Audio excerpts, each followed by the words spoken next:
Hocam merhaba. İlgen Hocam merhaba. Merhaba Ahmet Hocam. Nasılsınız? Ne var ne yok. İyi sağ olun. Sizler nasılsınız? Hamdolsun hocam ya. İdare ediyoruz işte. Dünya telaşı. Evet. Bugün öğrenci seminerlerine ben giremedim. 12'ye kadar oradaydım. Bir sıkıntı var mıydı bilmiyorum. Benden mi kaynaklandı? Girdim Hocam düştüm, girdim düştüm. ben katılamadım. He.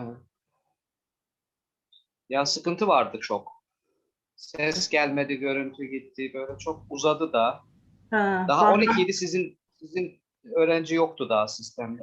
Hocam biz 12 zaten çeyreğe kadar. erteledik hocam semineri. Ee, Öyle mi? evet Ha, evet. ben Bile ilk konuşmaya listede başladı. gördüm. Zümrüt Hoca'nın öğrencisi e, rahatsızlandı. Covid oldu Atıf. Ee, Aa, ya öyle. Ondan sonra o geçmiş olsun ya. erteleyeceğini söyledi. Hakan Hoca'nın da bir mazereti varmış. Öyle olunca biz de dedik o zaman hani sizle beraber verelim. Hani bugün yoktu benim öğrencimin semineri zaten. O yüzden katılamadım da. Geçmiş olsun. Sağ ol. Atıf'ı arayayım da geçmiş olsun.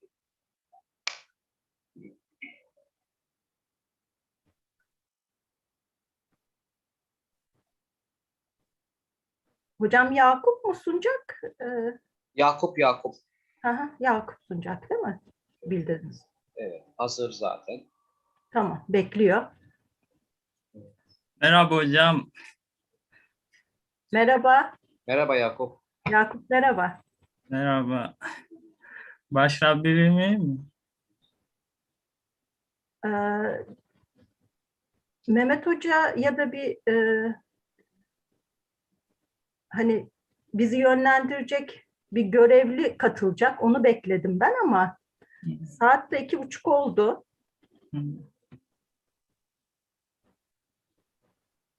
Olmazsa biz başlayalım. Sanırım bir sıkıntı da yok, değil mi? Daha katılımcıların hepsi girmedi ama şimdi geldi. Evet, hoş geldiniz katımız. Figen Hocam siz de hoş geldiniz. Merhaba, hoş bulduk. Evet. Şimdi başlayabiliriz hocam. Bir görevli tamam. Dedim ben ama Evet hocam benim. 2:30 oldu. Evet. Başlayabiliriz hocam. Figen Tamam, Hocam. tamam. Teşekkür Evet. ederim. Rica ederim. Biz teşekkür ederiz. Bir sıkıntı da yok, değil mi? Daha katılımcıların hepsi girmedi ama şimdi geldi. Biraz ses sonradan geliyor ama. Figen Hocam siz de hoş geldiniz. Merhaba, hoş bulduk. Şimdi başlayabiliriz hocam. Tamam başlıyorum ben. Dear participants, welcome to the first session on 5th International Student Science Congress. Figen Hocam. Tamam. Teşekkür ederim. I wish our Congress will be useful for everyone. First of all, I would like to thank the Professor Mehmet Çevik and his team for organizing the Congress. 6 presentations will be presented in this session. 15 minutes are allocated for every presentation, which includes questions from audience. First presentation named Investigations and Concern about the fate of transgenic DNA and protein in livestock, prepared by Yakup Matevu and Ahmet Alçiçek. Yakup. Okay. Hello, I'm getting you. Actually, I'm disabled. I cannot share my screen. I don't know what's wrong. We are listening to you. Okay, I'm getting you. I want to share my screen, but I'm disabled. Yes, we wait. Like it's a technical from there. Can it be worked on? When I try to share, it says host disabled participant screen sharing. So the problem is that said, can it be resolved?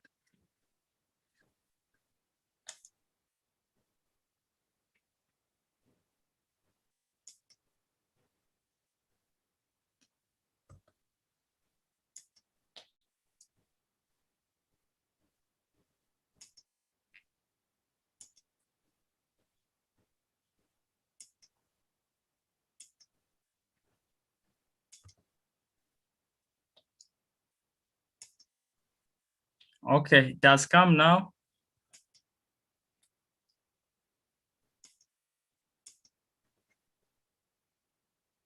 I hope you can see my screen now. Yes. Okay, thank you.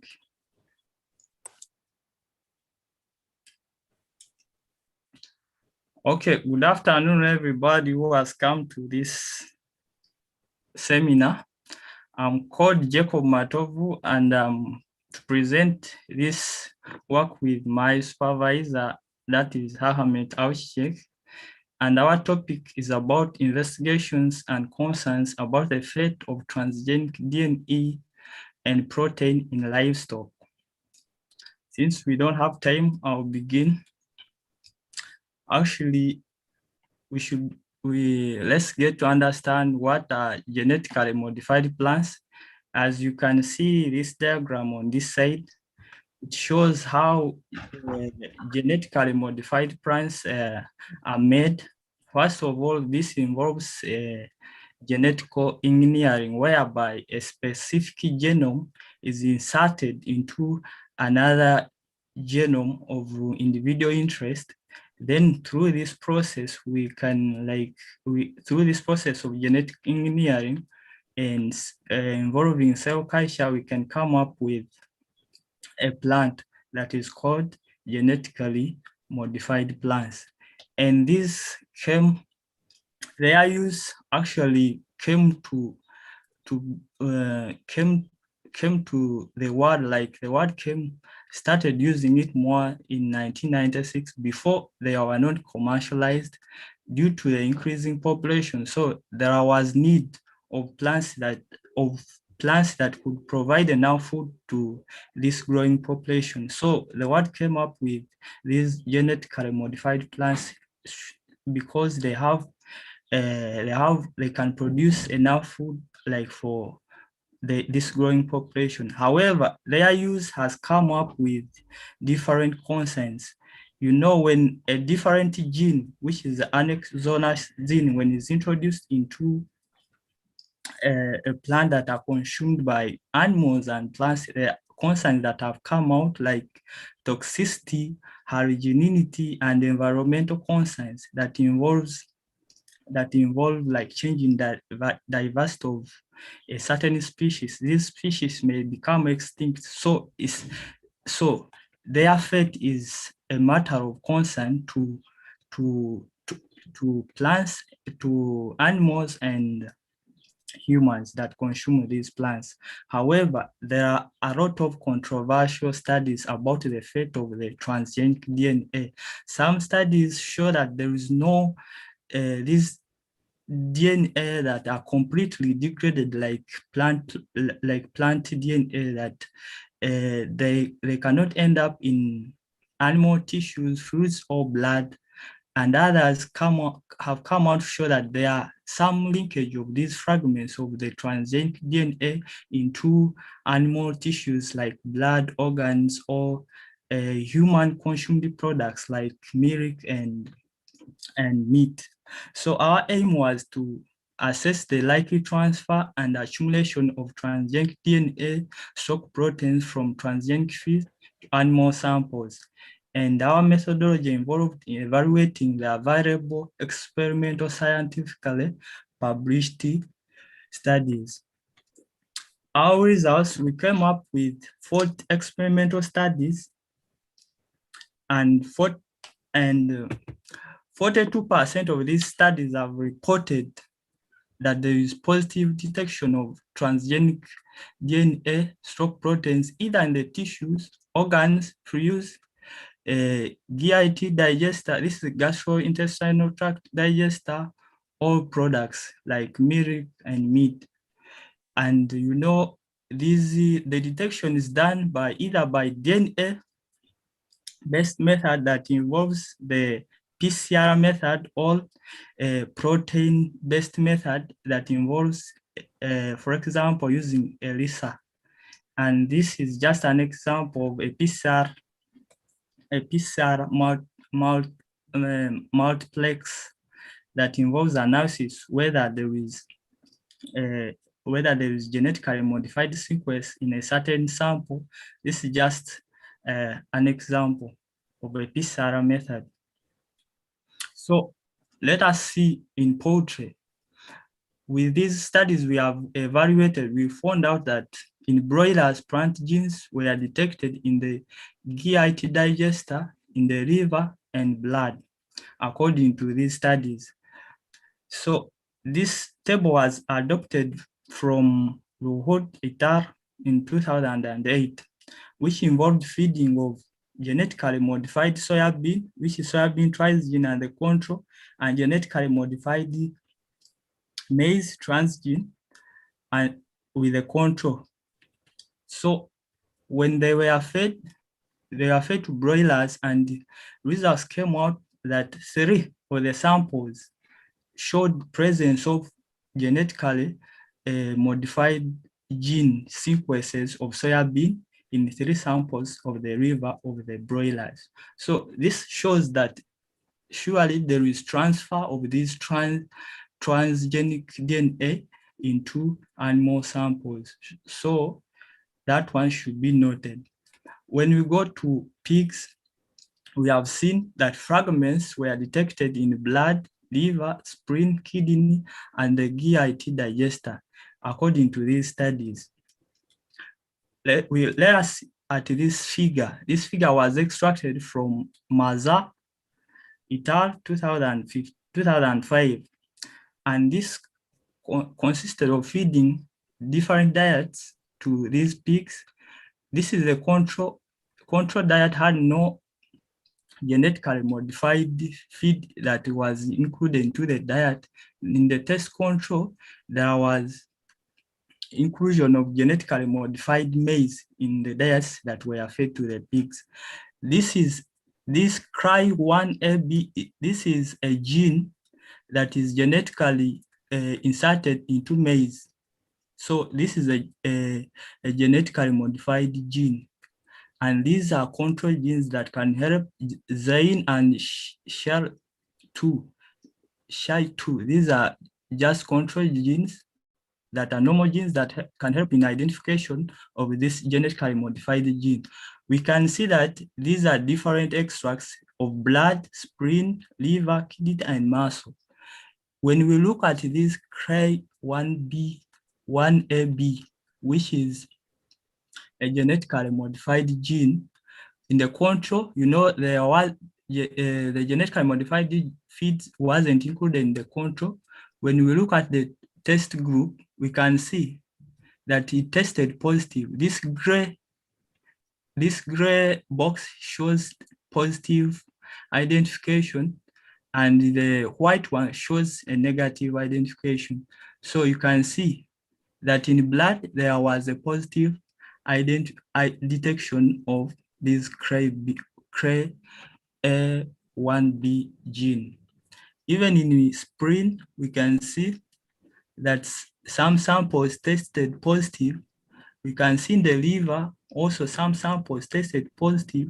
Even the kidney, this genetically modified gene, we see when they are fed to pigs, they are also detected in the kidney.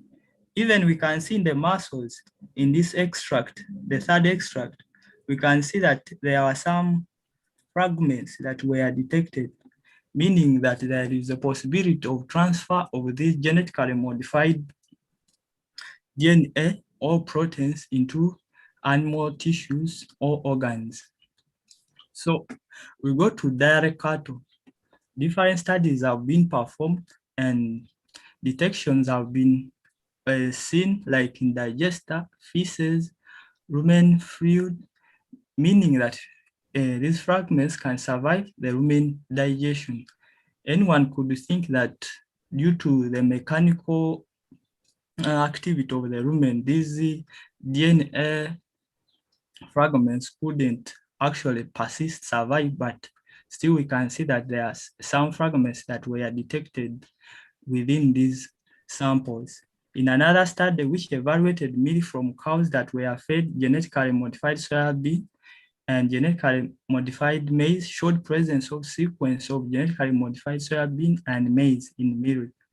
This study proved that transgenic DNA sequences are able to survive during pasteurization process according to this study. This is the study which involved getting different milk samples, and this is the type of milk. These are the samples that were analyzed, and these are transgenic gene in maize, and this is the transgenic gene in soybean. We can see of the 60 samples that were tested, 15 of the samples tested positive for a genetically modified gene in maize, and 7 samples tested positive for a genetically modified gene in soybean. So it shows that even in milk, there were some samples of genetically modified sequence that were identified. However, this author came out and said that there might be contamination which could be from fecal or air-related contamination with exposure to genetically modified feeds that may have led to the positive results in this experiment. So in small ruminants, we can see transgenic DNA sequences were identified in the liver, kidney, blood, heart, milk, muscle, and the GIT content, according to these studies. This is a study by Tedesco, which was carried out in 2010, and it shows the number of kids with organs in which DNA sequences were detected. This involved feeding genetically modified soya bean. This is a gene, an exogenous gene that is introduced in soya.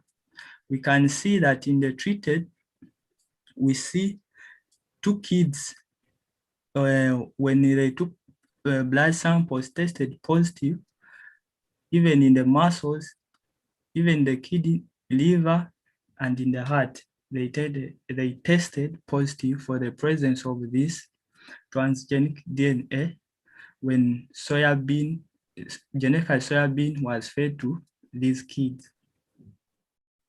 So we conclude by saying that genetically modified DNA or protein is not completely degraded during feeding and processing, feed processing and in digestion in the gastrointestinal tract. And this study clearly shows possible transfer of transgenic DNA or protein to the animal tissues, fluids, organs, or products, and more research is needed to study the fate of transgenic DNA or protein and the effect of feeding genetically modified feeds to livestock before they are allowed for commercial use. And based on this study, we can see that there is development of potential processing methods that can help to break down this DNA before they are fed to animals so as to reduce the risks of being absorbed when they are fed to animals. Thank you for listening. If you have any questions, you can ask. For more detailed questions, you can email me at that email address. Thank you. Thanks, Jakub, for your useful presentations. Thank you so much. Let's start the other presentation. Second presentation named Fertilizer Rate for Optimum Growth and Yield of Egusi Melon, Colonitis citrullus L, Hot Pepper, Capsicum Chinese, Jacqueline CV, Rhodo, Intercrop. Prepared by Anjola S. Aninkan and Eitato A. Makinde.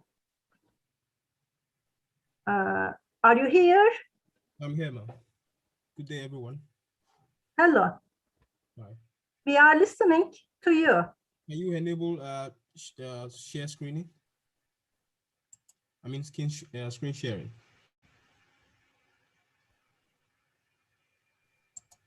Okay.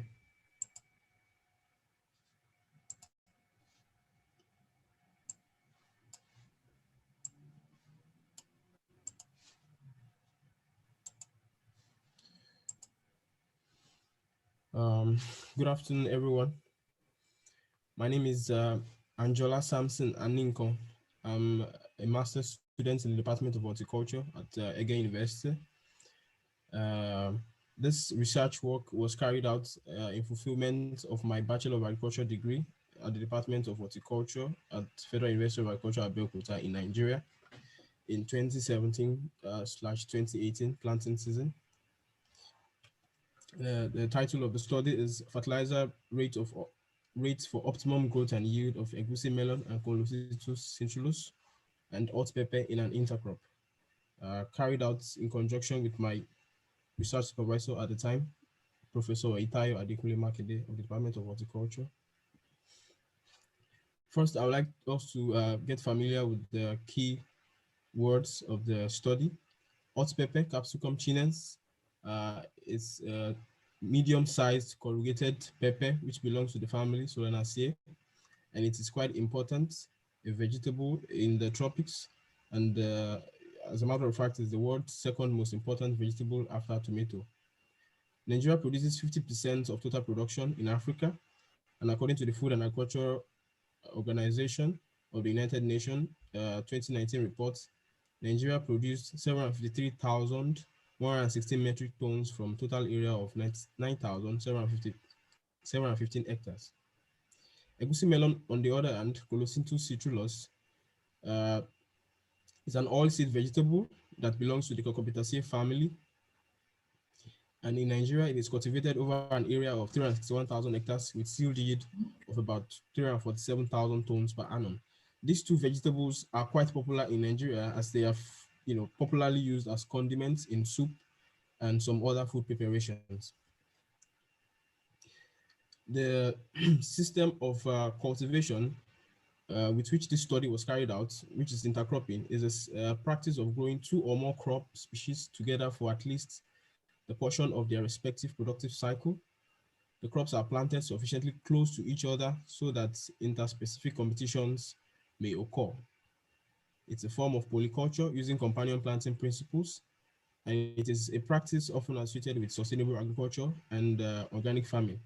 Permits me to mention here that in Nigeria, because of the predominant culture of subsistence agricultural food production, farmers resort to intercropping as a means of ensuring sustainable production, ensuring the preservation of soil fertility, and also gaining reasonable returns on investment.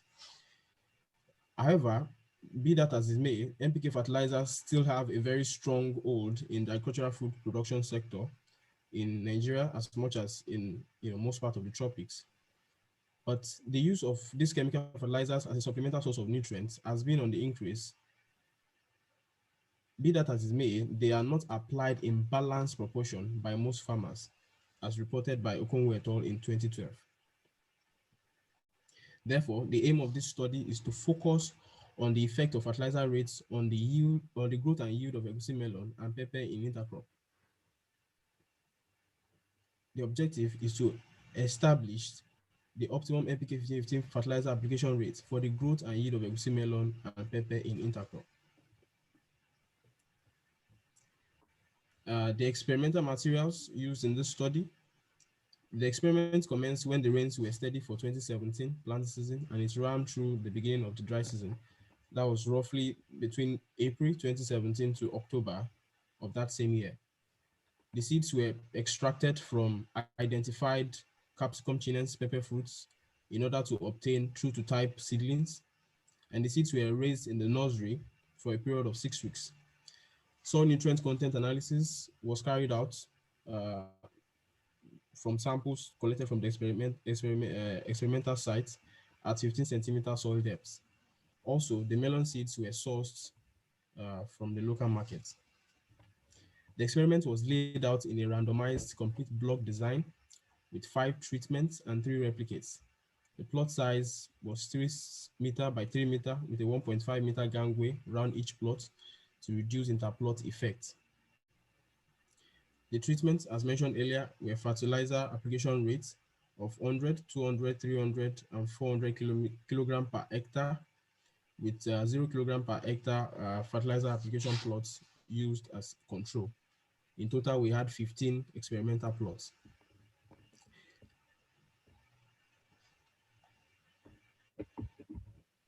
The egusi melon seeds were planted first on the experimental site at a spacing of 1 meter by 1 meter at 3 centimeter depth. The pepper seedlings followed after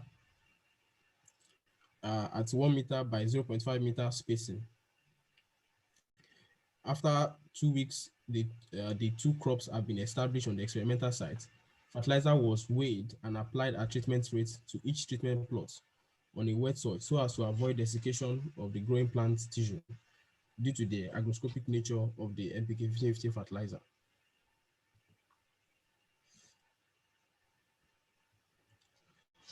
About the data collection, data were collected on growth parameters at 6 weeks after treatment and continued at 2 weeks intervals until 10 weeks after treatment was applied.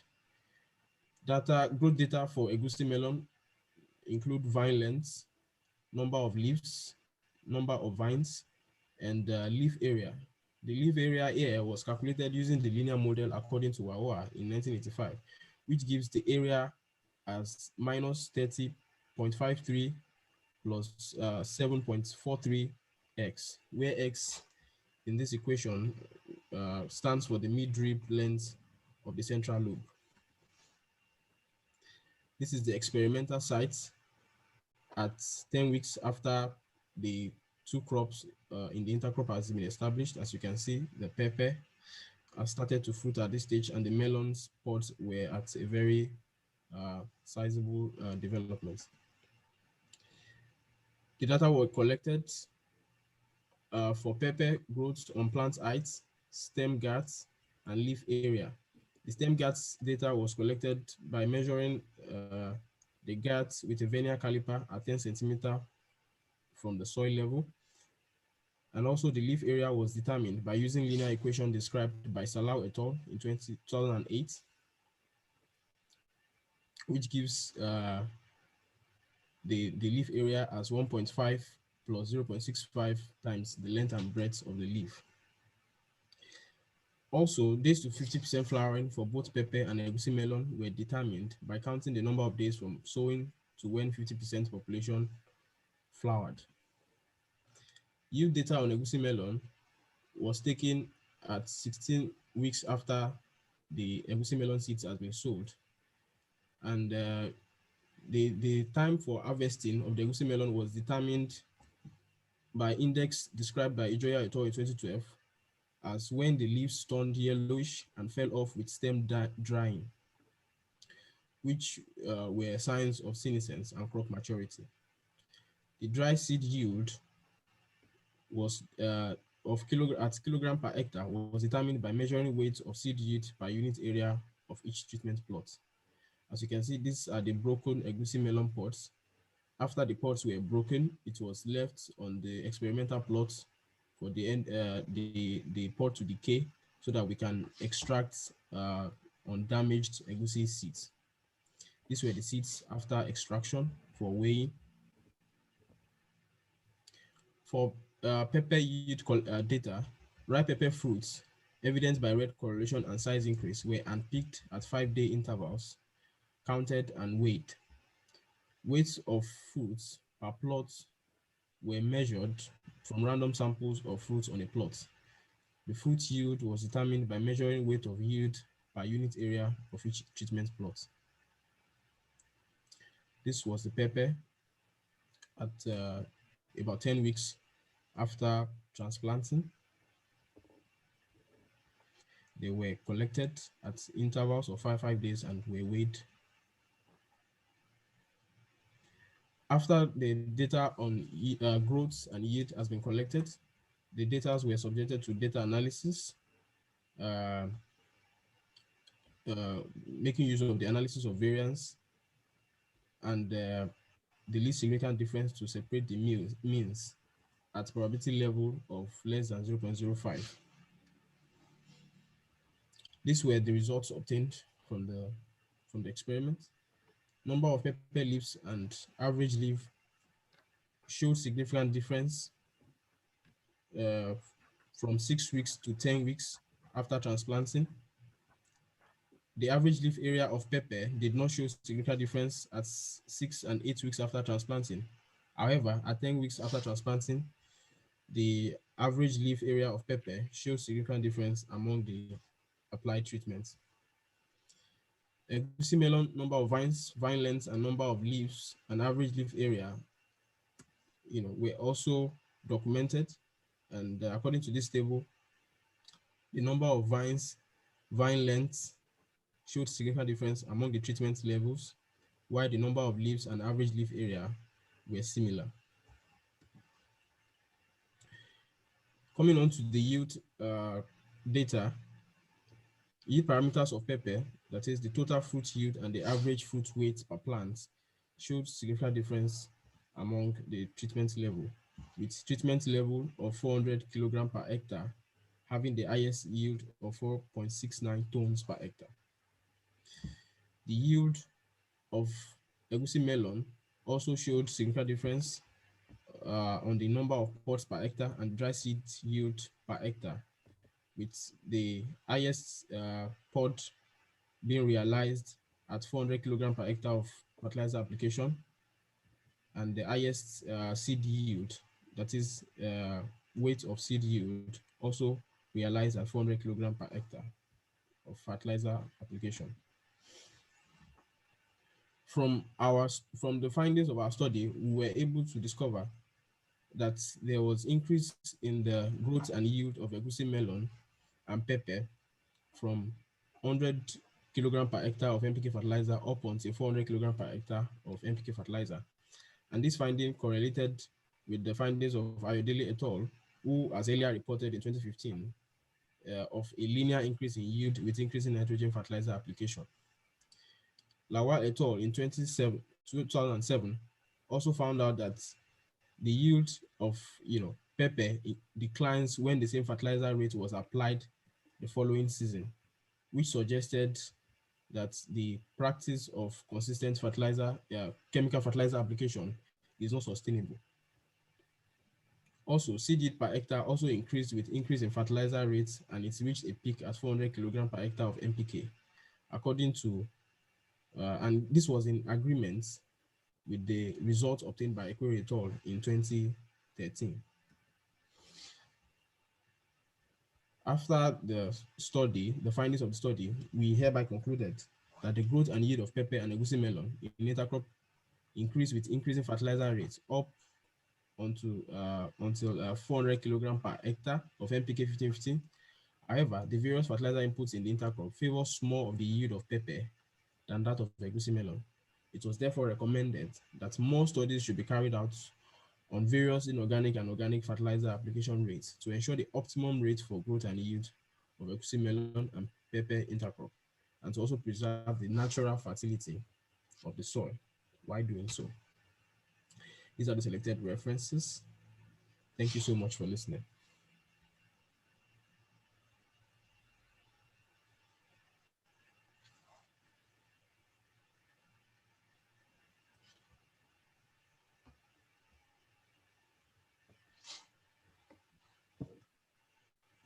Thanks, Angela, for your good presentation.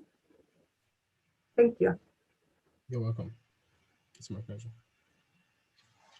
I want to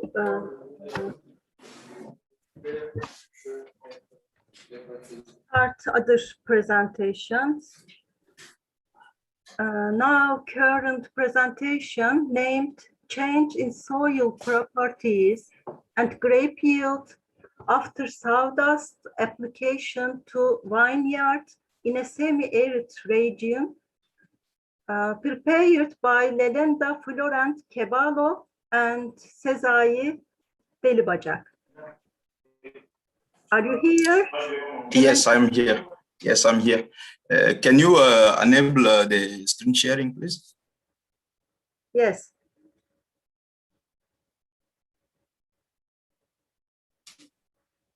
We are listening to you. Still, I can share my screen. I don't know why.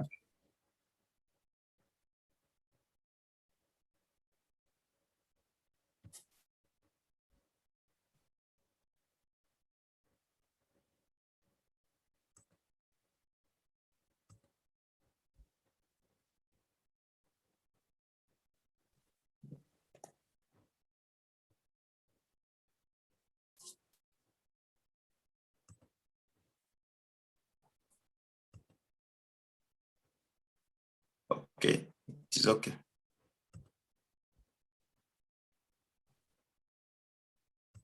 Yes.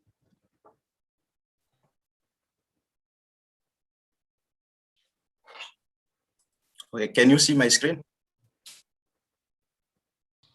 Yes. Okay, thank you. Hi to everyone. I am Lelenda Florent Kebalo, and today I'm going to present the work I did during my master's degree in Ege University under the supervision of Césaire Deli-Badiak. I'm currently doing my PhD in France at the French National Research Institute for Agriculture, Food, and the Environment. So during my master's degree, I worked on changes in soil properties and grape yield after a sawdust application to the vineyard in a semi-arid region. Okay, the content of my presentation is the following: an introduction, which is the classic one, the material and method, the result discussion, and the conclusion. In the introduction, I would like to highlight the importance first of the organic matter in the soil. Organic matter in the soil plays an important role. Regarding the biological roles, it provides energy to biological processes, provide nutrients, and contribute to the resilience. Regarding the physical roles, it improves the structural stability of soils, influences water retention properties of the soils, alters soil thermal properties, and as far as chemical roles are concerned, organic matter contribute to cation exchange capacity, enhance pH buffering, and allow complexes cations. Now, when we look at the map of Turkey, this map represents the distribution of the organic matter in the soil. What do we see? The color, the light green, indicate, in fact, the proportion of soil with 1 to 2% of organic matter in the soil. And as we can see, it represents almost 70% in Turkey. And when we see the distribution of the organic matter content in Aegean region, we can see that almost 80. What I want to say is that almost 80% of the soil have a very low or very low percentage of soil organic matter. So to get the profit that I mentioned above, it is important to increase the soil organic matter.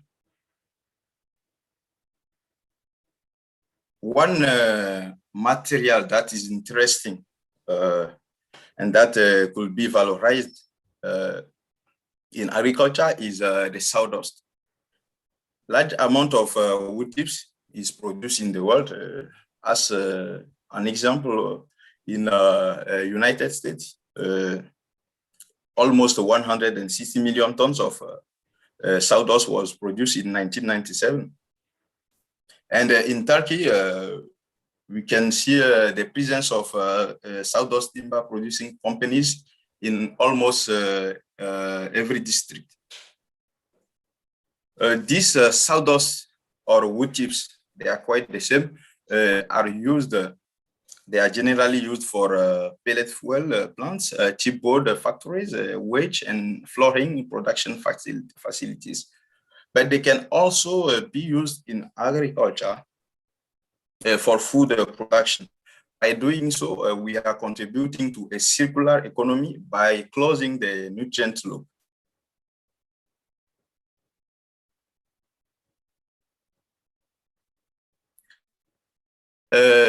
Now, coming to the vineyard, why have we chosen to work under the vineyard? It is because it has a great importance in Turkish agriculture. In fact, in 2017, In terms of area, 1 year the area, Turkey account for almost, I don't have the percentage, but it was the 5th worldwide in 2017 in terms of 1 year the area. And on this map, we can see the different distribution of 1 year growing area in Turkey. And when we pay attention to the Aegean region, we can see that almost 50% of the total 1 year is located there. And Manisa is it has the largest production area in Aegean region in Turkey. So the work I did consisted of investigating the effect of fine sawdust from a flakeboard fabric on soil properties and grape yield in a district of Manisa that is called Sarunghale.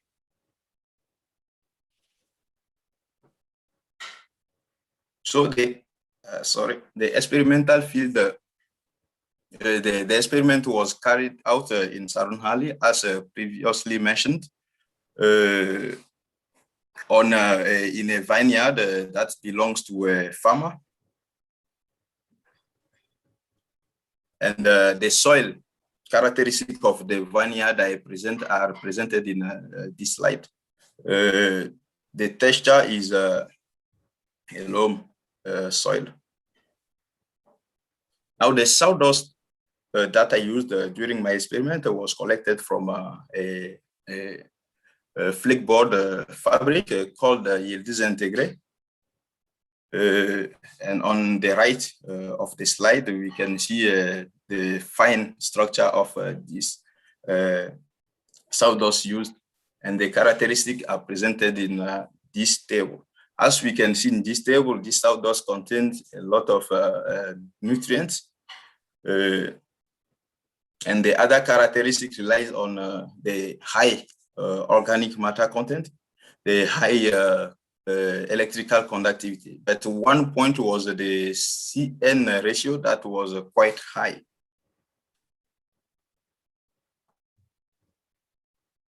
So the experiment was carried out following a randomized complete block design with 4 treatment and 3 replication, as we can see on this figure. Each row represents, in fact, a block, and in each treatment we have the 4 treatment. In each row we have the 4 treatment. The T represents the control where nothing was applied. The 1 represents 1 ton per decade of dry weight of sawdust applied, 2 ton per decade, and 3 ton per decade of dry weight of sawdust applied. And the picture on the top shows how the sawdust was applied during the experiment. The soil sampling was performed at the beginning and at the end of the experiment, meaning at the harvest of the grape. And the beginning, we applied the sawdust in April 2018, and we made the harvest 6 months later. The parameters that were assessed during this experiment are the following, grouped in 3 main points: the soil chemical properties, namely the organic matter, the pH, the electrical conductivity, the lime, the total nitrogen, the available phosphorus, potassium, calcium, magnesium, the available sodium, iron, zinc, copper, and manganese. Regarding the soil physical properties, the bulk density, the moisture, the saturation percentage, field capacity, wilting point, available water, structure stability index, aggregation percentage, aggregate stability, percentage of total silt plus clay, suspension percentage and dispersion ratio were assessed. And last but not the least, the grape yield was assessed regarding the plant or regarding the area, that is the decay in my case. The statistical analysis were performed using a software, the AIR software. The version I used was the 351, and the mean comparison was performed using the Lincoln test, thanks to the same software, but added with the package called Agricole. Now coming to the results and discussions. First, we are going to talk about the effect on soil chemical properties. The trend I am showing here is that the application of sawdust allowed the increase of organic matter in the soil and the electrical conductivity. For the organic matter, it was expected, as the sawdust contained almost 68% of organic matter. Now, regarding the electrical conductivity, some reasons could be mentioned to explain this increase. First, the sawdust that was applied had a high electrical conductivity. And the other reason could be the mineralization process that allow the nutrient release. The nutrient release also can contribute to the electrical conductivity increase.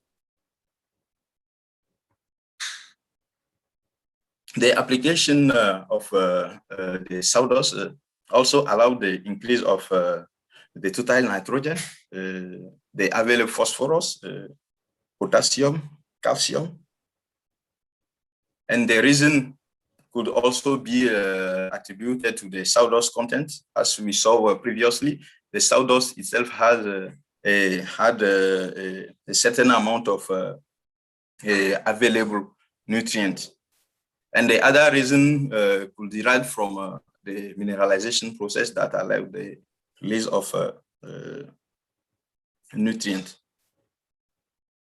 On this slide, it is the same. The sawdust allow the increase of available sodium and available magnesium. And the reason is quite the same. The content of this nutrient in the sawdust and the mineralization process.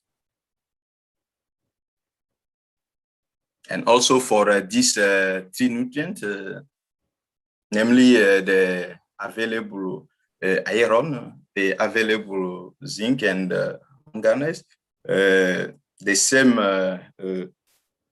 observation were made, and the reason is the same.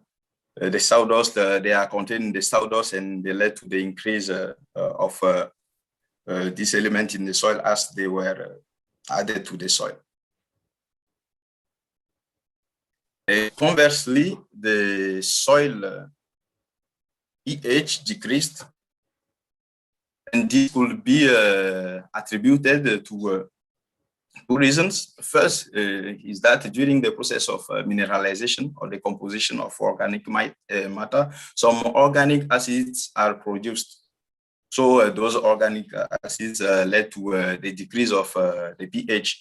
The other reason is that the carbon dioxide could bind with the water and form this product, the ascorbic acid, yes, I think, if I'm not wrong, and lead to the decrease of the pH as well. Sorry, Lelenda, I ask you to complete. Okay, I am okay. I can straight go. In the conclusion, I also have all this part. So let's come to the effect on grape yield. The effect, the application of sawdust allow the increase of the grape yield, as we can see on this slide. And the treatment that receive 2 ton per decare and 3 ton per decare are the one that allow the increase as compared to the control. So in conclusion, the effect of sawdust waste on loamy soil properties and grape yield was explored in this work. And what we found out is the increase of soil different parameters, the increase of yield. So there was no significant change in lime available copper content, structure stability index, aggregate stability of the soil. All the effects were more pronounced with the treatment that received 3 ton per decare. And there was significant increase of the yield with the 2 ton per decare and 3 ton per decare, highest yield with the highest rate. And 1 ton per decare didn't allow the increase of the yield. However, an attention should be paid in the future years as the nitrogen might be immobilized due to the sawdust high carbon and nitrogen ratio. So thank you for listening to my presentation. I'm sorry, I think I had many things that I wanted to present, but okay, I hope I made myself clear. Otherwise, you can ask the question if you still have time. Thank you. Thank you, Lelenda, for your good presentation. Now, current presentation named Current Situation, Future Goals and Strategies of the Feed Sector in Rwanda, prepared by Eric Niyonchute. Are you here, Eric? Hi, Eric.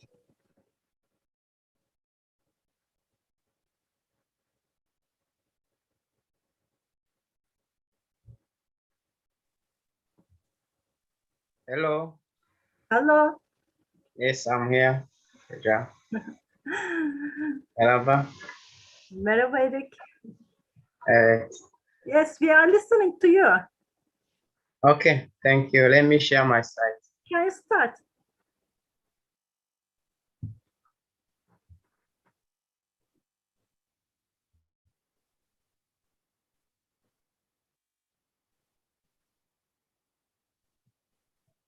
Wait a moment, I'm coming. Okay.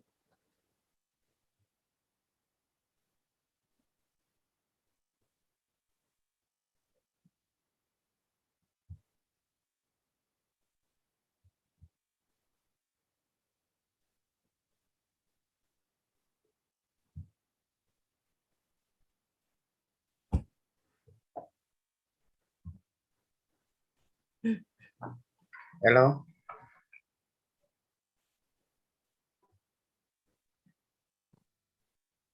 Hello, everyone. Do you hear me?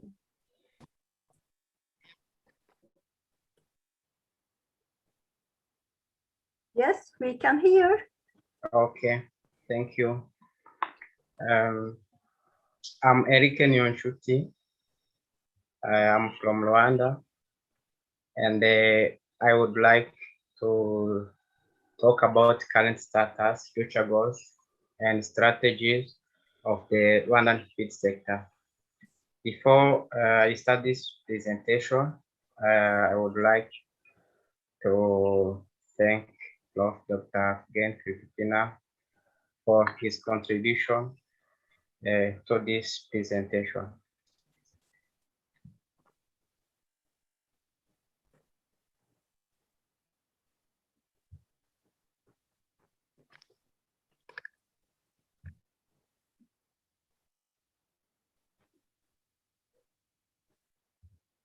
I will go through introduction. I will talk about production and productivity in Rwanda.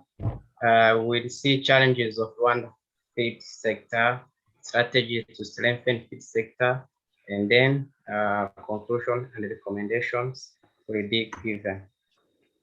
Rwanda is a country located in Central East Africa with a surface area of 26,308 kilometers square and approximately 13 million of population. It's a crowded country, and as you see, it's a landlocked country. You can see it on this map with the most of the population living in the rural areas. In Rwanda, economic growth has been quite fast over the last decade, especially after genocide of against Tutsi, and it has been the average increase has been to 7.46% between 2008 and 2017. Agriculture accounts for 34% of gross domestic product, while livestock sector contributes 10% of agricultural GDP. Livestock is very important in Rwanda as it contributes to poverty reduction, to fight malnutrition, and generate some incomes to farmers.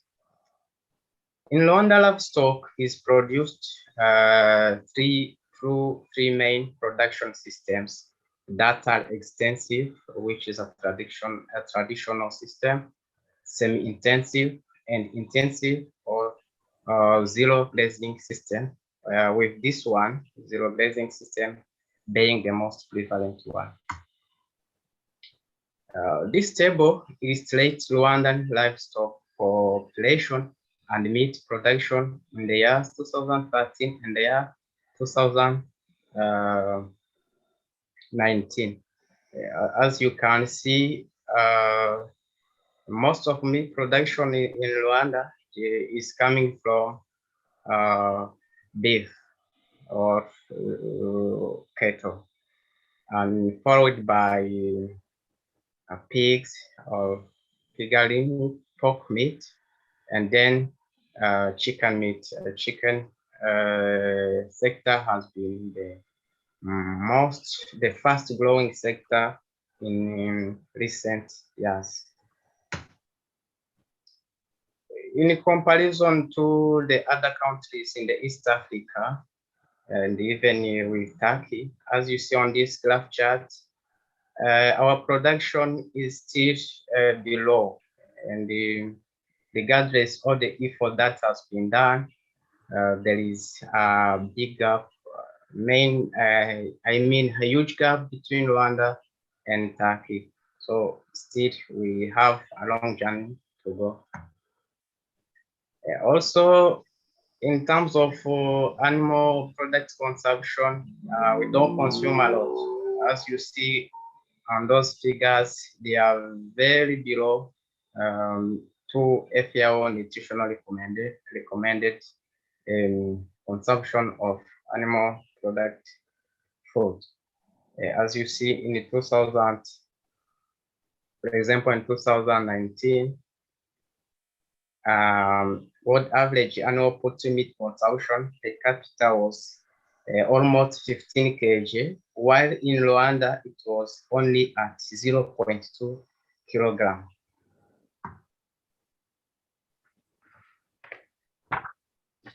Major constraints that restrain our animal sector to produce or to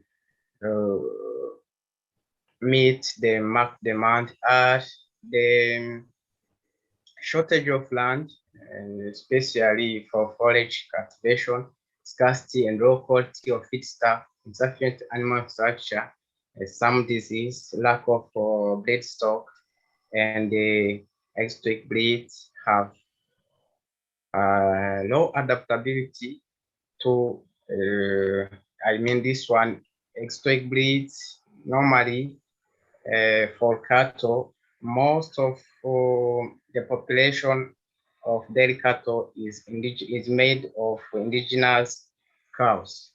I mean around 72%. So when we import those exotic breeds, they have some challenges and the adaptability to disease and the harsh management conditions that our climate impose.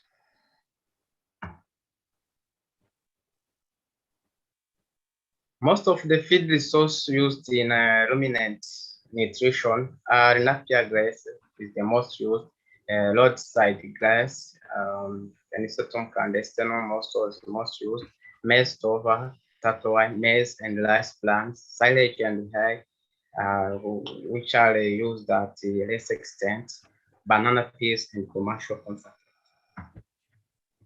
As you can see in this table,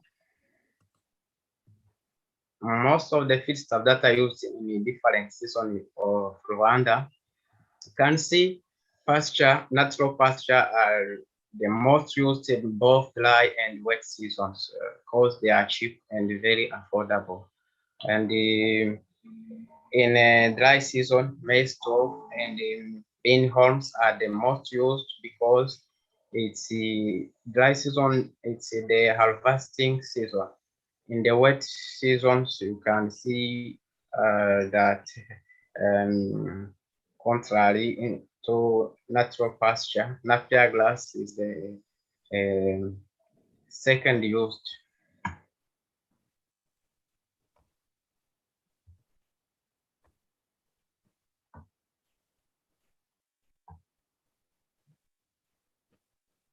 What about concentrate feed stuff in Rwanda? Concentrate feeds, which define those feeds rich in energy and proteins and less fiber. They have two types, energy source and the protein source. Most of the energy sources feedstuff used in Rwanda include maize, wheat, and rice, and also their byproducts. While protein sources include soybean meal, cottonseed meal, and fish meal. They also use limestone, the calcium phosphate, bone meal, premixes, and some blocks. Forage production in Rwanda, due to this crop intensification program that has enormously decreased the surface area needed for forage production, there is shortage of forage in Rwanda, and there is also shortage of land which can be used for the production of forage. As a result, today forage is produced in the public woodlots, marshland, as you can see in these pictures, field and farm boundaries, intercropping with annual crops roadside, and also forest buffer zones. Silage and hay are also produced at very small scale level due to the insufficient skills to produce silage at high level. Commercial feeds production. In Rwanda also, we produce commercial feeds, but at very small extent. And most of them are produced by those 5 manufacturing companies. And together they account for 60% of the total feed production sold in the country. The remaining 40% is covered by other smaller, non-specialized, specialized units. Key challenges that affect that affect feed production in Rwanda include scarcity and low quality of feedstuff, competition between man and animal, especially for maize and soya, limited market for forage and high cost of commercial feeds, lack of effective feed quality control standard, and also some political issues in the region. Some strategies to address those challenges include habitation of grazing land through oversowing to improve the grass and legumes, training and capacity building, increase the number of specialists, animal nutrition specialists, use of agro-industrial byproducts, promotion of appropriate storage and marketing of concentrates and feed supplement, and also creation and of industry to produce some feed additives. Here is the implementational plan, which include the support for forage stream multiplier. Through this Rwanda Livestock Master Plan from 2017 up to 2022. Rwandans want to create more 25 processing unity, 3 feed plants of each 40,000 million ton production capacity, 2 laboratories for feed quality and control testing, and also land rehabilitation up to 1,000 hectares. Some progress, of course, has been made during this period up to date from 2017 to up to date. Those are some progress that have made. That includes forage characterization and matching forage with their specific agroecological zones. As you can see, they are specific forage to be planted or cultivated in low altitude zone, for it to be cultivated in mild altitude zone, and those to be cultivated in high altitude zone. There have been also improvements in the forage production and conservation at large scale. See, now we are producing silage using those plastic bags. There have been also improvements in grazing pasture. As you can see in the previous picture, our grazing lands were poor. Today, they have been rehabilitation and oversowing with improved grasses and legumes. Despite efforts that have made to improve feed production and quality in Rwanda, farmers still experience feed shortage in both wet and dry seasons, while feed from neighboring farms and feed markets helps to help out the feed source base. Those are not long-term solutions. Therefore, more research efforts to integrate homegrown forage, crop residue, and other unconventional feed sources into different feed formulation systems are needed. There is a need to introduce the use of non-feed additives and hence the use of available feeds. And more research funds are needed to call out additional researches and to support research specifically. Those are some differences. I thank you very much for listening.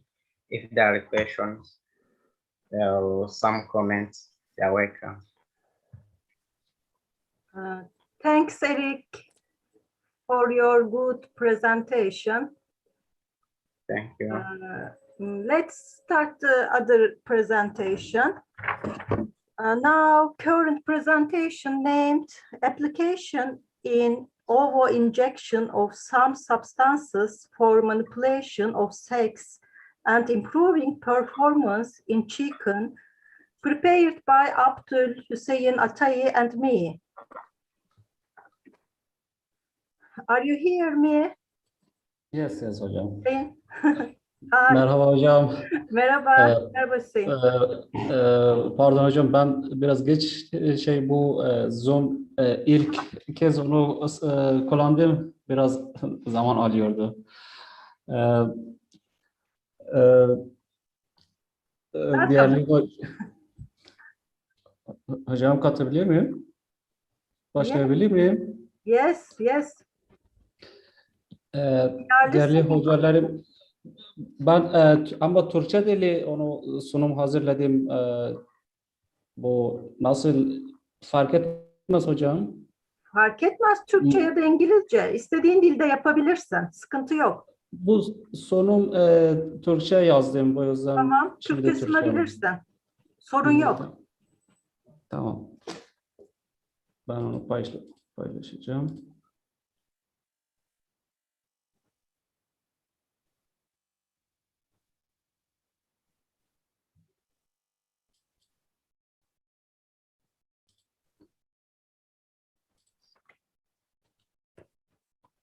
Oldu mu hocam?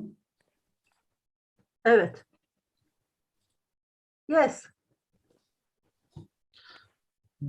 Diğerleri hocalarım ve diğer arkadaşlarım sunuma hoş geldiniz öncelikle. Ben Abdülhüseyin Atay'ı az önce hocalarım onu dedi. Ege Üniversitesi Zooteknik bölümünde doktora öğrenmekteydim.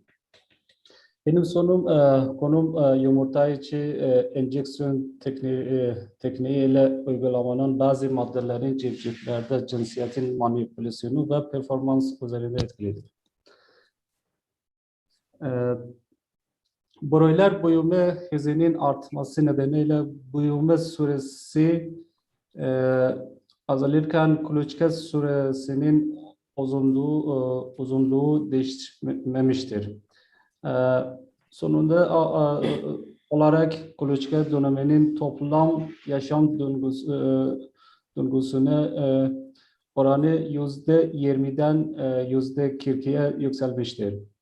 Bu nedenle kuluçka sonrası maksimum performans elde etmek için embriyo büyümesi ve gelişmesi için çok dikkat etmek gerekmektedir. Bu nedir? Yani eski zamanlarda büyüme süresi oranı çok daha yüksektir. Yani mesela 70 yıl önce 30 gün bir tavuklar 2 kilogram ulaşmıştır. Ama şimdilik bu 30-35 gün arasında bu kiloya ulaşır. Ancak kuluçka zamanı hiç değişmemiştir. Yani kuluçka zamanı da aynı eski zamanda 21 gün zamanıdır. Ama oranı olarak tabii ki fark vardır. Eski zamanlarda o kuluçka süresi çok büyüme süresi oranına göre daha azdır. Ama şimdilik bu yükselmiş. Bu yüzden bu dönem kritik bir dönemdir. Bu yüzden daha bu zamanlarda bu döneminde çok çalışmalarda çalışıyor bu döneminde. Kanatlı sektörünün geliştirilmesi yer üç gruba onu ayırmıştır. Bilirse genetik seleksiyon, beslenme ve sağlık ve biyoteknoloji üç grup onu ayırabilirim. Kanatlı endüstrisinde genetik ve beslenme bakımından büyük gelişim yaşanırken inova gibi yeni teknolojilerin kullanılması endüstrinin gelişmesine yardımcı olabilir. İnova tekniği kuluçkada döneminde veya kuluçkadan hemen önceki döneminde kanatlı yumurtalarına çeşitli besin maddeleri, genetik seleksiyon, aşı ve ilaçlar, egzojen enzimler, hormon, uyarıcı ve sıvı solüsyonların enjeksiyonu esnasına dayanan biyoteknolojik bir uygulamadır. İnova uygulamanın önemi. Kuluçkadan çıkan civcivler aşılama, cinsiyet ayrımı ve yetiştirme kümeslerine taşınmadan dolayı 3 ila 3 gün yem ve su tüketmeyebilir. Bazı yerde hatta uzak biraz uzaktır. Hatta bu daha fazla zaman alıyor. Civcivler aç kaldıkları döneminde sadece yumurta sarısındaki besin maddelerini kullanırlar. Bu kadar uzun süre aç ve susuz kalmak civcivlerin ileriki dönemlerde performansı olumsuz etkileyebilir ve yetiştiricinin karını azaltabilir. Eskiden bu çünkü bu gelişme dönemi daha uzun zamandır bu o kadar önemli değil ama bu zamanlarda çok zaman biz kısa zamanlarda onu piyasa göndermek istiyoruz. Bu yüzden daha bu kritik bir şey vardır ki civcivler zayıf ya da susuz kalmayacak.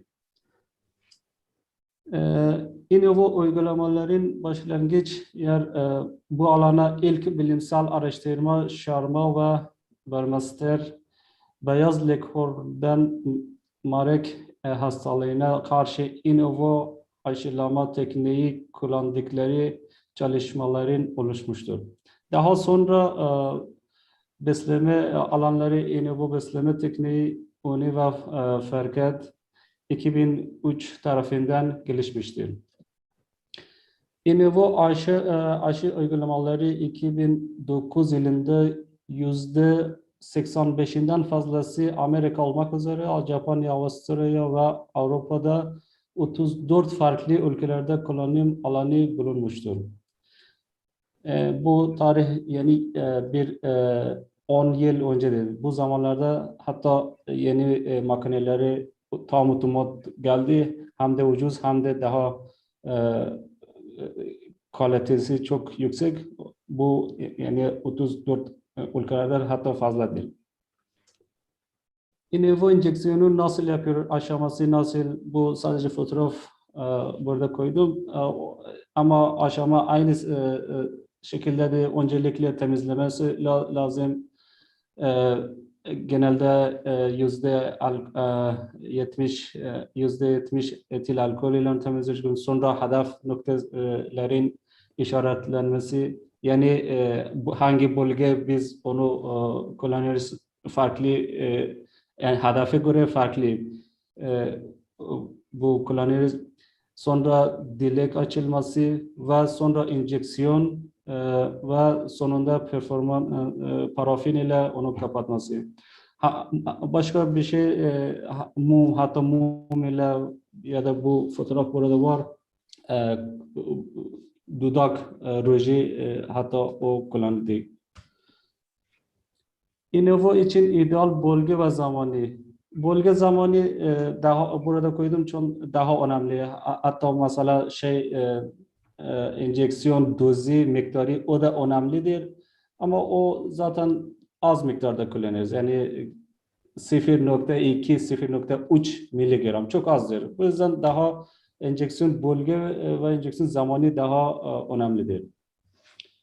Her bir bölge embriyoya giden belli bir yolu temsil etmelidir. Dolayısıyla belirli tip aşı ve antijenler, besin madde, hormon ve solüsyonlar embriyo tarafından absorpsiyonu göz önüne alınarak farklı bölgelerden enjekte edilmektedir.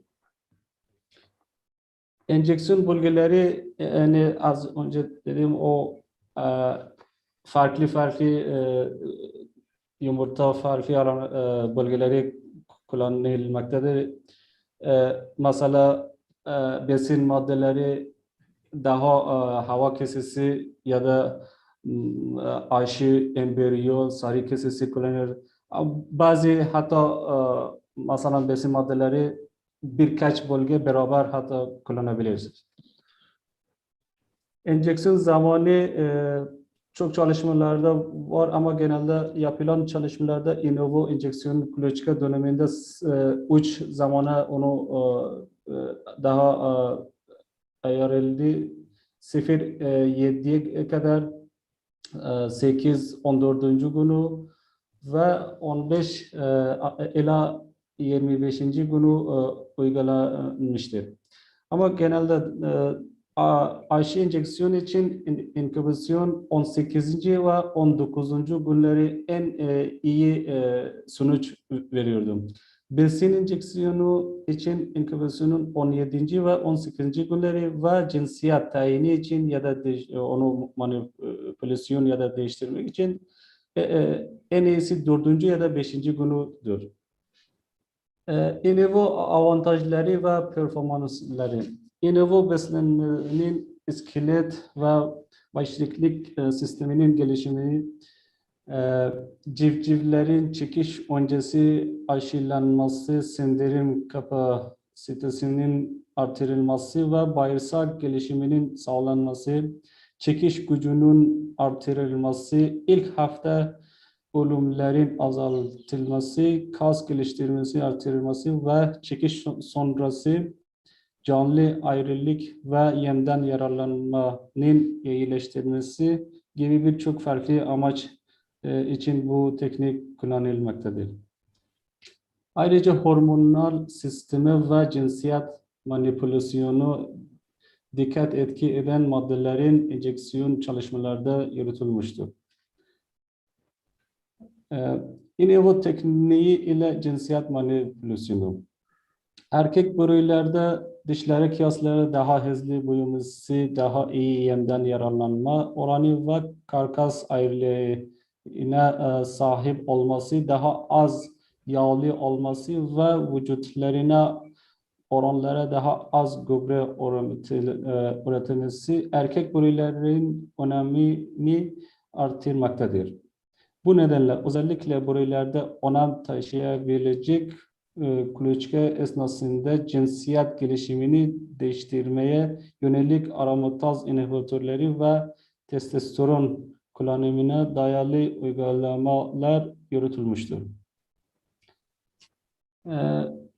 Kuşlarda memelerine aksine dişler genetik olarak heterozigot ve erkek genetik olarak homozigottur. W kromozomu aromataz sentezini ve dolayısıyla östrojen üretimini kontrol eder. Burada çok az önce dedim 4. ve 5. gün kritik zamanıdır. Kritik dönem zamanıdır. Çünkü bu daha erken bu zamanlarda bu aromataz sentezliyor bu W kromozomdan. Eğer bu zaman geçerse o zaman o kadar anti aromataz maddeler ekleriz, o zaman etkili olmuyor. Bu zamanlarda yani 4. ila 5. günler eğer bu normalde aromataz ya da hormonu anti aromataz maddeler ya da sentetik ya da doğal olarak kullanırsa bu cinsiyet yani fenotip olarak onu değiştirebiliriz. Ama genotip o hiç değişmez. Zaten sadece biz fenotip olarak biz o hedefim var. Sorry, Hüseyin. Efendim hocam. I ask you to complete, Evet. please. Tamamlayabilir misin? Tamam hocam. Ne sordun? Sunumunu tamamlar mısın? Tamam hocam. Ben şimdi soru sordum. O yüzden. İnovo teknik cinsiyet manipülasyonu cinsel farklılaşma için kritik dönemi civciv embriyo gelişimi sırasında zigotun genotip daha sonra erkek veya dişi fenotipi oluşturan gonadları belirler. Cinsel kritik döneminde gonadların farklılaşmasına cinsel hormonların üretilmesinin başlaması eşlik eder. Yani sadece 2 gün bu etkili olabilir. Bu kritik döneminde steroid hormon konsantrasyonu oranındaki her değişiklik gonadlarına yapısını etkilenir.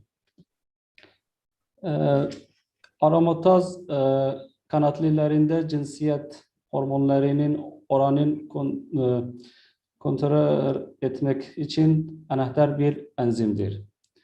Bu nedenle embriyonik gelişimin erken döneminde cinsiyet hormonlarının oranını değiştirerek cinsiyet manipülasyonu etkileyebilir.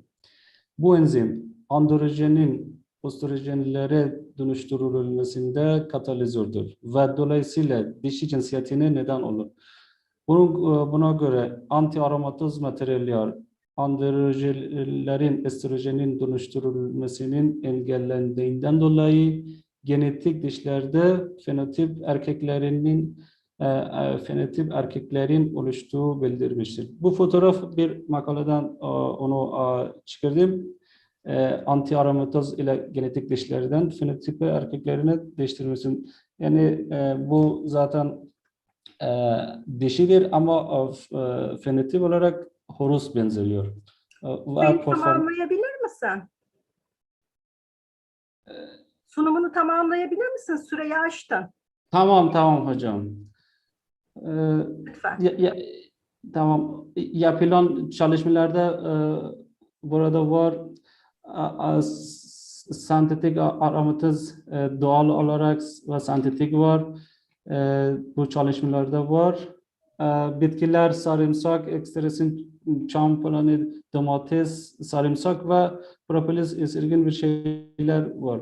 Araştırma sonucu bu kanatlı sektöründe yıllık milyarlarca istenmeyen civriler için dişler ve yumurtalık için erkekler üretiyor. Bunlar istenmeyen, o yüzden bu öldürüyor. Bu yüzden bu yeni iyi bir fikir ve uygulama bu halledecek bu sunumu. Teşekkür ederim hocam.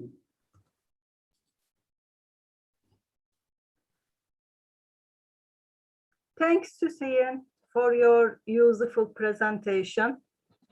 Ben de teşekkür ederim hocam. Ben de teşekkür ederim hocam. Yararlı sunumun için.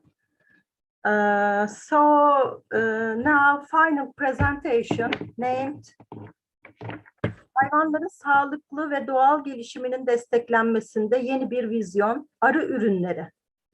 Prepared by Mustafa Nedim Ballan and Banu Yücel. Can you hear me? Mustafa. Hi, Mustafa. Hello, how are you? Can you hear me? Can you hear me? Yes. Yes, we can hear you. Yes, we do. Yes, we are listening to you. Okay. Okay. So I just want to share my presentation. Maybe you can. Can you start?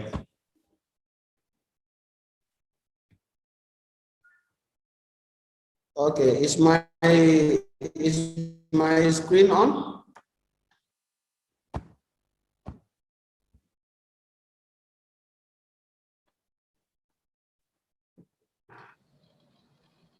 Is it on? Yes, Mustafa.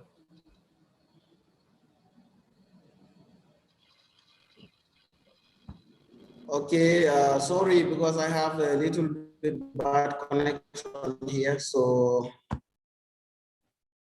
just give me some time. Okay, I can start now, right? Yes. Okay, good afternoon, everyone. Good afternoon, professors and fellow participants. My name is Mustafa Ndimalan. I'm currently presenting from the Gambia, and I'm presenting on a new vision in supporting the health and natural development of animals, that is bee products. My presentation is going to be based on these topics, as you can see. First is scientific studies on the use of royal jelly in animal husbandry. In recent years, the development of natural nutrition awareness has been increasing the popularity of bee products. and various studies has been carried out on the use of bee products in food, agriculture, animal husbandry all around the world. And most of these increases has been specified in developed societies, thus emphasizing the immunity supporting, nutrition, disease preventing, and anti-aging properties of bee products. Now, it is very important to produce healthy products for consumption due to the increase in population, and therefore we need to produce healthy animal products. This is why the European Union in 2006, they banned the use of antibiotics and some growth promoters in the animal husbandry. This has prompted researchers to focus on natural products that can be used to supplement these antibiotics. And this has come to what the use of bee products. Example, royal jelly, propolis, pollen, bee venom, and apiranid. This has been used widely in animal nutrition, breeding, which are focused on different doses and application methods. Now, since this was a compilation study, the data in this presentation was obtained by scanning or previewing certain literatures on this subject.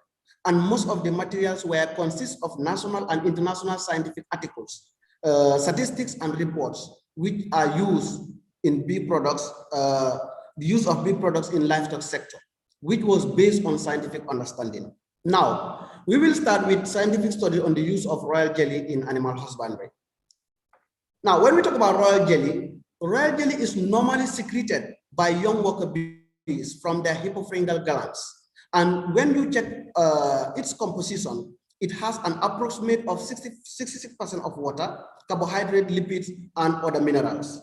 But it includes substances that cannot be determined, that is very specific substances. Also, it is telling us that this royal jelly is in a milky substance with acidic structure. It helps in increasing the development of cartilage tissues due to its high collagen content. It also has high fat content, which is from the energy source. It also helps in strengthening bones and tooth structure due to its calcium content. Also, hard blood cells protects the liver tissues due to its calcium content. Now, there are studies. Example, this study was based on the adipose tissue profile in quails, where 68 quails for 8 days were observed with the use of royal jelly treatment. And you can see this dosage was used. And the researchers, they concluded that the total polyunsaturated fatty acids ratio in the breast and kidney, leg, and liver tissues of quails in both groups treated with royal jelly increases significantly compared to the control groups, meaning that the royal jelly has an effect on these adipose tissue profiles. Another study also stated that it is recommended as a naturally sourced alternative for synthetic hormones in the purification and breeding efficiency in reproduction problems in sheep, because it is reported that the use of royal jelly positively affects heat synchronization and pregnancy rate in sheep. Now, after that one, we will also focus on the use of propolis. As we said, there are a lot of different types of bee products. Now we move it on to propolis. When we talk about the chemical composition of propolis, it is telling us that it is a resinous substance which is formed by collecting of resin material from tree barks, leaves, shoots, and other areas which are collected by the bees. They will add their own enzyme and beeswax to its content. It is high. It has a high level of antibacterial, antifungal, and antiviral properties. There are functions that these propolis can make at the hive. For instance, it will narrow down the hive. It will fix the frames. It also used as a disinfection, thus preventing pests from entering the hive. When you have a natural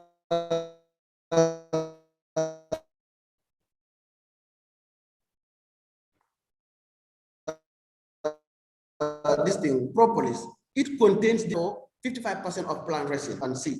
But it is also telling us that the main components found in propolis is flavonoids.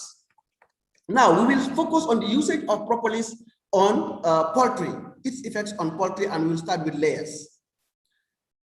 Atia et al. Determined the propolis supplementation in chickens at a dose of 300 milligram per kilogram for 35 days. And it is telling us that the triglyceride and cholesterol concentrations were significantly decreased. Because when it increases, we all know that cholesterol, when it increases in the body of an animal, it has side effects. Then another similar study demonstrated that the supplementation of propolis at a ratio, at a dosage of 100 to 150 for 8 weeks positively affects the functional structure of liver and lipid metabolism. Still now on layers. Propolis ration in layers hand significantly reduce the negative effect of heat stress. Also, it positively affects feed consumption, egg weight, egg thickness, and some microbiological qualities. Uchel et al., it says that when you add propolis, it will increase, or it will improve egg production, blood parameters and some hematological parameters. Propolis will help to improve this in animals. Now, this study was done also on quails, and the researchers is telling us that it positively affects egg weights, cell quality, and the fertility rate. This one, Igun et al. Stated that by the use of spraying, it can be used as an alternative as a disinfectant instead of using chemicals, because some chemicals may have side effects on the eggs. Also, the life of the chicken can also be shortened. Like Sahinlar et al. Stated that the use of propolis increases the life force of chicks by 5 to 8%, meaning that then propolis has a positive effect on the lifespan of chicks. Also, it is also stated that it can be used for conservation, that is for storage. When you use propolis at a rate of 200 milligram per kilogram, according to these researchers, and when you store it at -8 degrees for 3 months, there were no negative effects observed on the quality of the egg, of the meat. It also increases feed intake, increases body weight, and improves feed consumption. Articles also stated that using 4,000 ppm has some negative effects because it decreases like feed consumption, and it decreases the live weight. Now, another study by Uchel et al. In 2005, this one was to determine the content of diarrhea in newly born calves, because newly born calves are normally affected by diarrhea. And when diarrhea occurs, there are 2 things that will happen. That is, they will lose weight, and also you will see watery feces. And in this experiment, they make a scoring of 1 to 5. 1 is the best. You have 2, 3, 4, up to 5. And in this one, the propolis group gave a point of 3, which was medium or good, but the control group gave a point of 5, which was bad, that is like watery tissues. And they concluded that in the experiment group treated with propolis, they found that 46%, they have a higher weight of 46% than the control group. Propolis application also, like it is stated that the application of propolis, gives a positive result against mastitis. Mastitis is a disease that affects, let's say, dairy cattle. And when it happens, it affects the udder. Now, using propolis can be used in the treatment of mastitis pathogen due to its high antibacterial effect. It is also stated that the effect of propolis on reproduction in ruminants. Now, using propolis affects reproductive performance due to its high flavonoid content. In males, it also improves production, motility, number, and quality, thus increasing testosterone production. Pollen is also another part of bee products, which also we will discuss on. Now, pollen, this is the male reproductive part of a flower, which is normally collected by honeybees. When they collect this male reproductive part, they will mix it with some enzymes plus beeswax. And it is telling us that sign larvae Uchel and Uchel stated that this one is a whole food, that is pollen. It has protein, carbohydrates, oils, flavonoid, and certain enzymes. Now, looking at the effects of pollen on poultry, this statement is telling us that the supplementation of pollen to a ratio of 20, a dosage of 20 grams per kilogram in chicks on the high ambient temperature, they have an increased daily body weight gain of 15.6%. Because we all know that high ambient temperature affects poultry negatively. But with the help of our bee pollen, it helps to improve body weight because it has high essential amino acid and polyunsaturated fatty acids. Now, we also look at the effects of pollen, bee pollen, on intestinal structure and morphology. Now, the intestinal structure and morphology in poultry is very important because when the intestines are long and thick, they enable higher absorptive capacity. And in this research, Wang et al. Stated that when Ari pollen was given to this chicken, like the deuterium and illinium, some of these parameters were longer and thicker. Thus, they increase the absorptive capacity of the chicken. Now, this study also stated that when pollen was added at different ratio in order to check the microbes in the gastrointestinal flora of chicks, this one was found in the feces of chicks, feed at a ratio containing 50 milligrams, stating that. Sorry, Mustafa, sorry, I ask you to complete. Wow. Yeah, we completed our time. Oh, I started late, you know.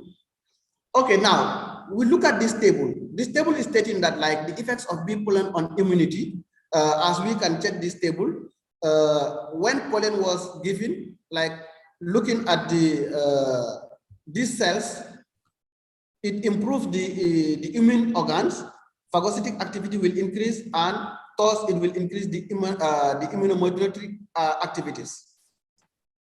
Also, the effects of pollen will also on liver tissues will activate the liver function, that will improve the liver function, and at the heart tissues, it will also improve cardiac protective activities. We have a lot to present, but there is no time. Then I will just go to the conclusion. Now, honey, let me just explain this. The use of honey in animal husbandry.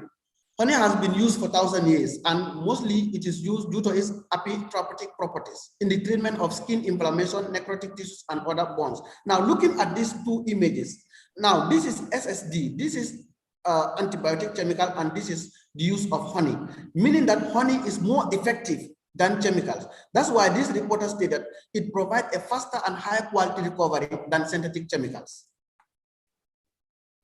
No time for appeal. I will go to the conclusion. Now, when the data was obtained from this study and evaluated, it is seen that the use of bee products such as the ones mentioned in animal production provides much more benefit than synthetic chemicals and antibiotics. Bee products are safer and healthier with their antioxidant, antifungal, and antibacterial properties.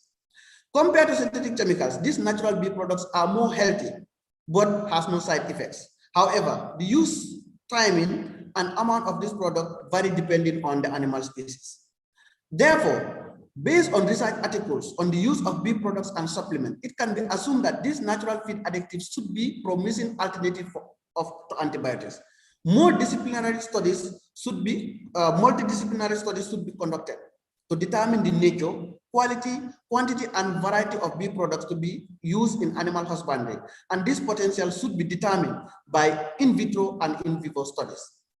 Improving the quality and standardization of bee products to be used is important in terms of establishing a reliable and predictable basis for the structural complexity and variability of bee products. Therefore, in addition, the cost The use cost and investment return of beef products in animal husbandry should be determined by economic analysis. Their sustainable use in the animal sector should be evaluated. The public, private sector, research institutions, and universities should cooperate in this regard. Therefore, I thank you all for your attention. We don't have time. That's why we couldn't present more. Thank you so much.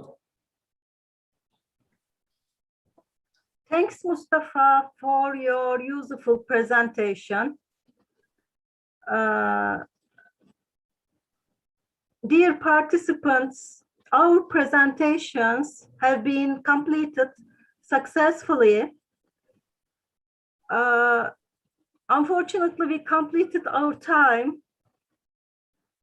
So I want to close this session.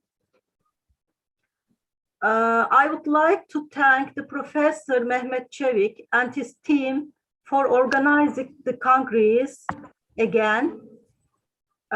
Thank you all for your participation. See you again. Goodbye.